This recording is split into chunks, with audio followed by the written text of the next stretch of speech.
না আমার আমার সুব্রত স্যারকে একটা প্রশ্ন আছে। প্রশ্নটা হচ্ছে, দেখুন আপনি যেগুলো বলছেন সেটা একদমই ঠিক। কেউ এখন কুচিত না, বা কেউ নেগুদা, বা কেউ লোটকা, কেউ হোসে মার্কি না, একদমই। তবু আমার একটাই প্রশ্ন, সেটা হচ্ছে আপনি বলছেন দেখুন আমি যতটুকু আমার প্রচন্ড বলবো জ্ঞান, তবু আমি যতটুকু বুঝি সেন্ট্রাল গভর্নমেন্ট এবং স্টেট গভর্নমেন্ট আমরা করছি, তাদের একটা মিনিমাম বাজেট থাকে হয়তো, বা তাদের কিছু টাকা আপনি যা বললেন, এবং তাদের প্রোপাগেন্ডা মেশিনরিটা খুবই ভালো। সেটা 1945 সালে ওয়েবলসের প্রোপাগেন্ডা মেশিনরি পর্যন্ত ভালো ছিল।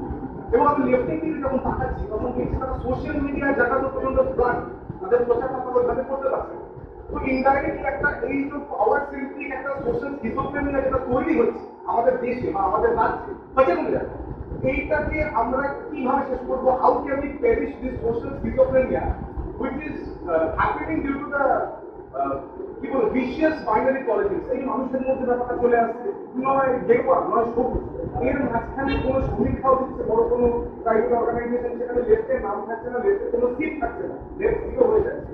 এই সোশ্যাল স্কিজোফ্রেনিয়াটাকে আমরা কিভাবে মুক্ত হবো? আপনি বলবেন স্যার? এটা সাংবাদিকদের ঠিক করতে পারে।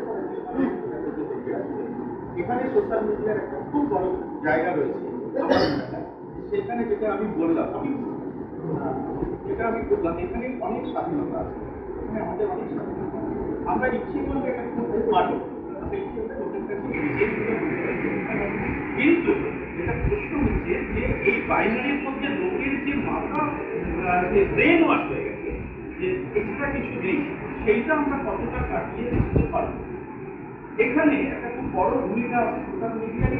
আবার যে সমস্ত বিভিন্ন বড় বড় রাজনৈতিক দল, তাদের যে আইটি সেলগুলো আছে তারা কিন্তু আমাদের মোটামুটি ব্রেন ওয়াশ করে